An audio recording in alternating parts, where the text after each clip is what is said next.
Racism exists. A young black man was killed Wednesday by the police as they executed what is called a no-knock warrant. This killing is raising further questions about that particular tactic and police policy more broadly. Investigation. Police entered the apartment, announced their presence, and approached 22-year-old Amir Locke, who was sleeping under a blanket on a couch. Locke didn't live in the apartment. He was just visiting, and he wasn't even named on the warrant. Some people may want to turn away for about 10 seconds.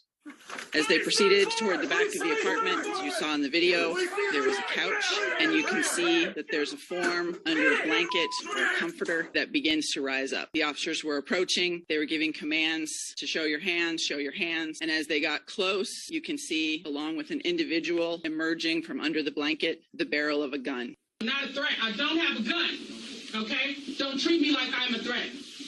This is what I would call the anatomy of a cover-up. This is unacceptable. I'm sorry, it is. What the police try to do is make it as if he was cognitive of the environment he was in, and he knowingly pointed the gun at the police. And we can clearly see from the video that he did not awaken until after the officers was upon him and they had already started kicking the couch. It's on the first section only. No state shall make or enforce any law which shall abridge the privileges or immunities of citizens of the United States, nor shall any state deprive any person of life, liberty, or property without due process of law, nor deny to any person within its jurisdiction the equal protection of the laws. Now that the U.S. government amended its constitution, do you think the lives of Black Americans would finally improve? Not really.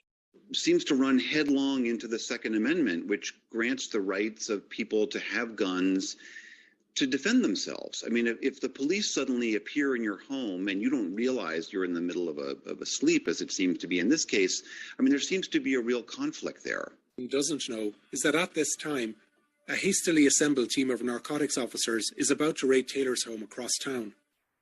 They suspect her ex-boyfriend keeps cash or drugs there, but their intel is poor.